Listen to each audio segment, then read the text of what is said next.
नमस्कार, news India देख रहे हैं आप। मैं हूं आपके साथ पूजा मोहन पांडे। भारत आज अतिथि देवो भव वसुधैव कुटुंबकम इन दोनों ही मंत्रों को सार्थक करते हुए नजर आ रहा है, क्योंकि एक तरफ G20 शिखर सम्मेलन में हम समझौते कर रहे हैं, दूसरी तरफ अपने मेहमानों की मेहमान नवाजी में कोई कोर कसर नहीं छोड़ रहे।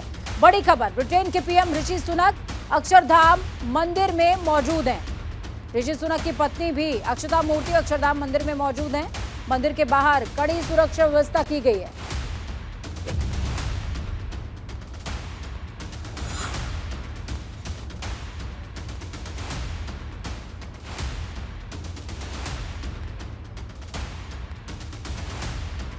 तो ये बड़ी और अहम जानकारी आपको दे रहे हैं। अक्षरधाम मंदिर के बाहर कड़ी सुरक्षा व्यवस्था और ब्रिटेन के पीएम ऋषि सुनक और उनकी पत्नी अक्षता मूर्ति दोनों ही अक्षरधाम मंदिर में मौजूद हैं।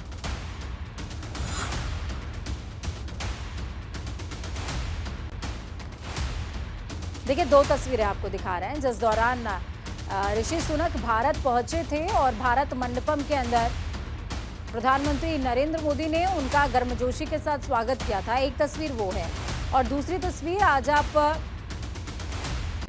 अक्षरधाम मंदिर की देख पाएंगे। अक्षरधाम मंदिर जहां पर ऋषि सुनक पहुंचे हुए हैं, उनकी पत्नी अक्षता मूर्ति भी उनके साथ में ही है।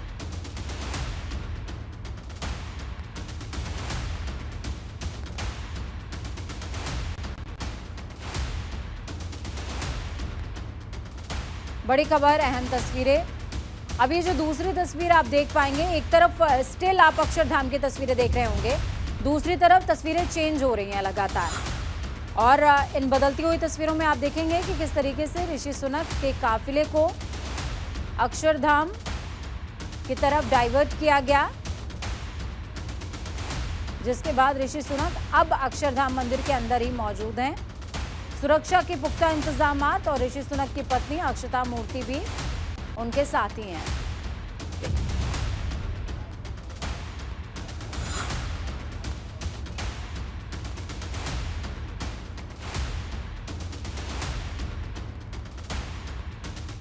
तो G20 समिट का आज दूसरा और आखिरी दिन है।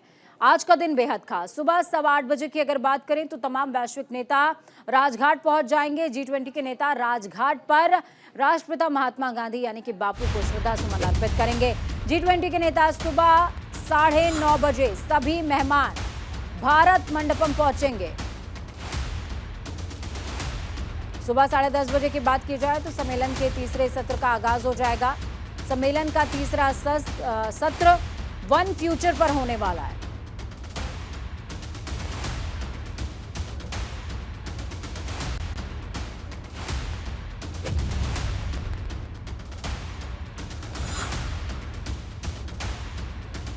सम्मेलन का तीसरा सत्र वन फ्यूचर पर होगा। दिल्ली में G20 समिट का आज दूसरा और आखिरी दिन है और आज बेहद इंपॉर्टेंट सेशन का आगाज होगा।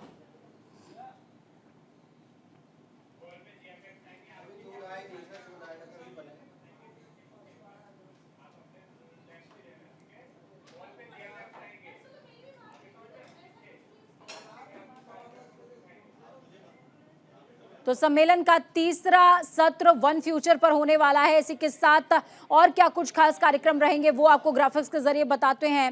ग्राफिक्स के जरिए बताएंगे कि आज का दिन G20 के लिहाज से कितना खास। पूरा कार्यक्रम समझिए, 10 सितंबर का 10:30 बजे वन फ्यूचर पर तीसरा सेशन होने वाला है। इसके बाद जब ये सेशन खत्म हो जाएगा तो सिलसिला आगे बढ़ेगा। 12:30 बजे से द्विपक्षीय मुलाकातों का दौर शुरू हो जाएगा। कल 2 सेशन होने थे और द्विपक्षीय मुलाकातों का जो सिलसिला था वो लगभग 1:30 बजे के करीब शुरू हुआ था। इसके बाद रात को 8 बजे यानी कि शाम को डिनर के दौरान चर्चा होगी, यानी कि डिनर की खाने की टेबल पर भी विस्तार से चर्चा होने वाली है।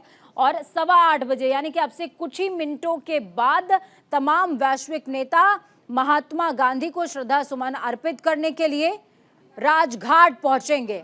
तस्वीरें लगातार आपको ग्राफिक्स के जरिए दिखा रहे हैं। देखिए कि किस तरीके से 9 बजे राजघाट पर बाबू को श्रद्धा सुमन, ये अपडेट जानकारी है। भारत मंडपम 9:20 पर तमाम मेहमान पहुंच जाएंगे। ग्राफिक्स के जरिए आपको बता रहे हैं, ये आज का पूरा शेड्यूल है। G20 का। इसके अलावा 10:30 बजे वन फ्यूचर पर तीसरा सेशन होने वाला है, जिसमें हम अर्थ के भविष्य को लेकर, यानी कि विश्व के भविष्य को लेकर, फिर चाहे उसमें जलवायु परिवर्तन का मुद्दा हो, फिर चाहे उसमें ग्लोबल वार्मिंग का मुद्दा हो, उसको लेकर के बातचीत करने वाले हैं। 12:30 बजे द्विपक्षीय मुलाकातों का दौर 1 by 1 शुरू होने वाला है। द्विपक्षीय मुलाकात होगी, बात होगी और बात के साथ बहुत कुछ निकलने भी वाला है। खबरों में आगे बढ़ते हैं। G20 समिट में इकोनॉमिक कॉरिडोर को मंजूरी मिल गई है, जिसमें 8 देशों ने शामिल होने को लेकर सहमति जताई है। इकोनॉमिक कॉरिडोर को मंजूरी मिली है। भारत, अमेरिका, फ्रांस समेत 8 देश इसमें शामिल होंगे। ये एक ऐतिहासिक समझौता है। ये कहा है प्रधानमंत्री नरेंद्र मोदी ने। इसके साथ ही प्रधानमंत्री मोदी ने भारत, मध्य पूर्व, यूरोप आर्थिक कॉरिडोर पर सहमति और वैश्विक बुनियादी ढांचे, साथ में निवेश के लिए साझेदारी कार्यक्रम में मोदी ने कहा, मेरे मित्र राष्ट्रपति जो बाइडेन के साथ मुझे इस आयोजन की अध्यक्षता करते हुए बहुत खुशी हो रही है। आज हम सबने एक महत्वपूर्ण और ऐतिहासिक समझौता संपन्न होते हुए देखा। आने वाले समय में भारत पश्चिम एशिया और यूरोप के बीच आर्थिक एकीकरण का प्रभावी माध्यम होगा। ये पूरे विश्व में कनेक्टिविटी और विकास को टिकाऊ दिशा प्रदान करेगा। ये जो इकोनॉमिक कॉरिडोर बना है, इसमें सऊदी अरब, अमेरिका, फ्रांस समेत तमाम देश शामिल हैं और इन्हीं तमाम देशों के प्रतिनिधियों की मौजूदगी में इस समझौते पर हस्ताक्षर हुए हैं। इकोनॉमिक कॉरिडोर के मसौदे पर हस्ताक्षर किए गए हैं। ये मसौदा हर लिहाज से बेहद खास है, क्योंकि चाइना की जो रणनीति है उसको बैकफुट लाने का जो काम है वो इन तमाम राज्यों ने किया है, माफ कीजिएगा देशों ने किया है। फिर चाहे वो अमेरिका हो या भारत हो, फ्रांस हो, सऊदी अरब हो, इन तमाम 8 देशों ने एकीकृत होकर चाइना को बैकफुट पर लाने का काम व्यापार के क्षेत्र में किया है। अब कैसे किया है वो समझिए। Belt and routes initiative China का एक प्रोग्राम है। इस स्पेशल इवेंट में आप सबका हार्दिक स्वागत है। मेरे मित्र राष्ट्रपति बाइडेन के साथ इस इवेंट को को-चेयर करते हुए मुझे हार्दिक खुशी हो रही है। आज हम सब ने एक महत्वपूर्ण और ऐतिहासिक समझौता संपन्न होते हुए देखा है। आने वाले समय में यह भारत, पश्चिम एशिया और यूरोप के बीच इकोनॉमिक इंटीग्रेशन का प्रभावी माध्यम होगा। यह पूरे विश्व में कनेक्टिविटी और विकास को सस्टेनेबल दिशा प्रदान करेगा। एक्सेलेंसीज, इस स्पेशल इवेंट में आप सबका हार्दिक स्वागत है। मेरे मित्र राष्ट्रपति बाइडेन के साथ इस इवेंट को तो बड़ी और अहम जानकारी आपको दे रहे हैं। दिल्ली से ये बड़ी खबर सामने आ रही है। ऋषि सुनक ने अक्षरधाम मंदिर में दर्शन पूजन कर लिए हैं। अक्षरधाम मंदिर में मौजूद ऋषि सुनक ने किए स्वामी नारायण के दर्शन। ऋषि सुनक के साथ पत्नी अक्षता मूर्ति भी मौजूद है।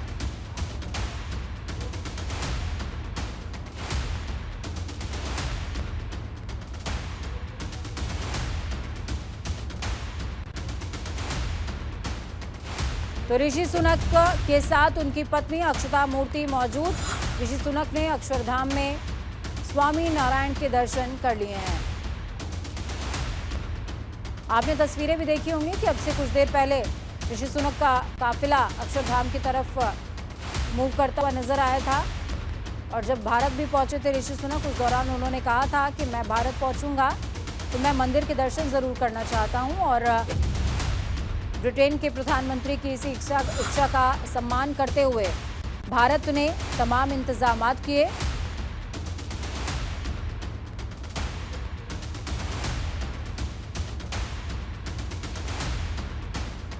और आखिरकार ऋषि सुनक अक्षरधाम में दर्शन पूजन कर चुके हैं। वक्त यहाँ पर छोटे से ब्रेक का।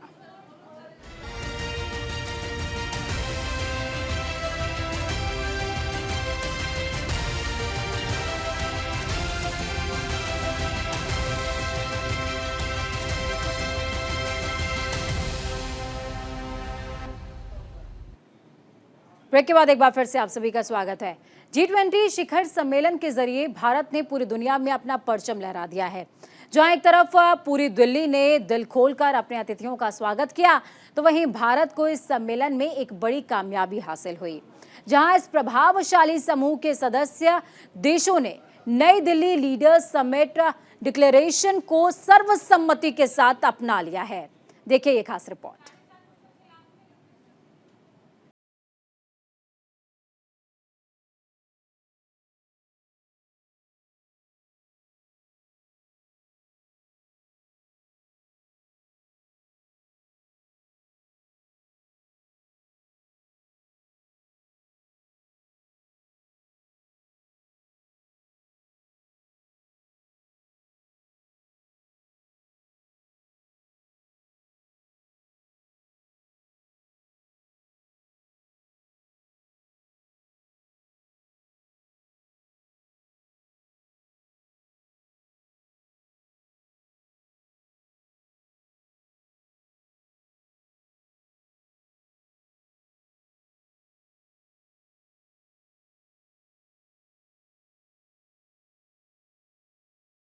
गर्मजोशी के साथ स्वागत किया।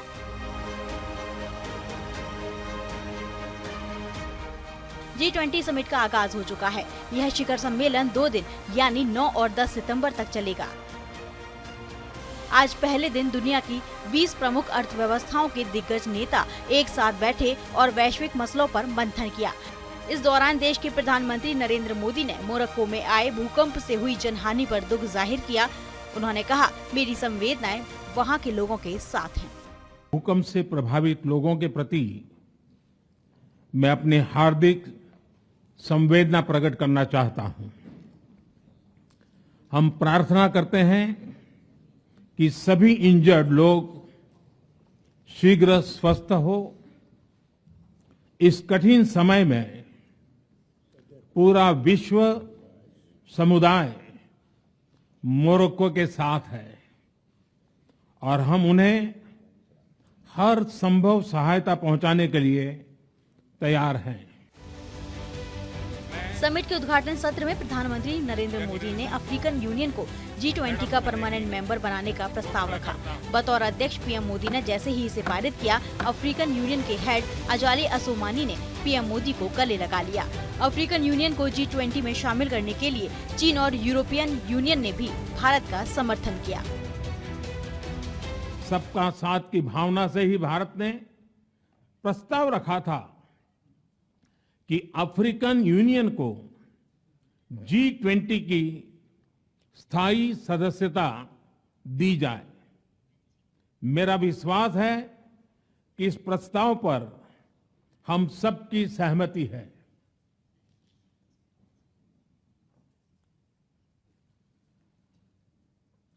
आप सबकी सहमति से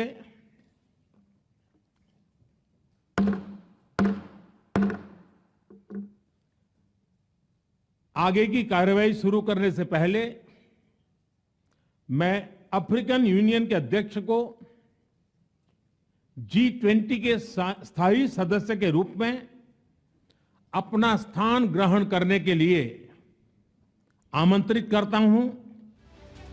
G20 समिट के दूसरे सत्र में वन फैमिली पर चर्चा हुई। इस दौरान भारत को एक और बड़ी उपलब्धि हासिल हुई।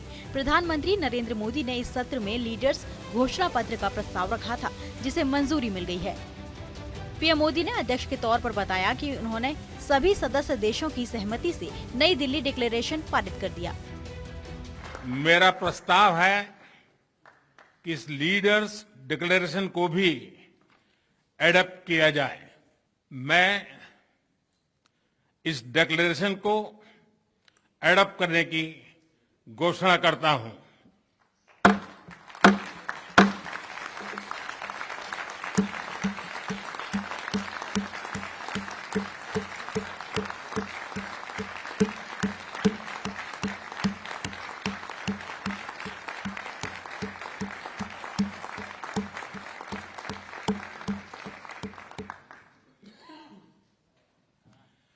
इस अवसर पर मैं हमारे मंत्रीगण, शेरपा और सभी अधिकारियों का हृदय से अभिनंदन करता हूं, जिन्होंने अथाक परिश्रम करके इसे सार्थक किया है और इसलिए वे सभी अभिनंदन के अधिकारी।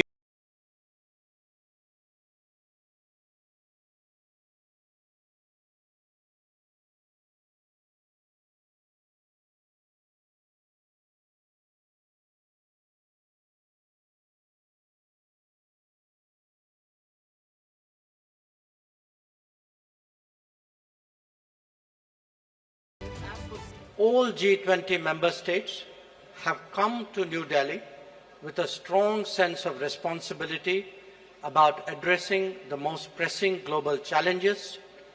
Speaking for India, we are clear that no one left behind, as the Finance Minister highlighted.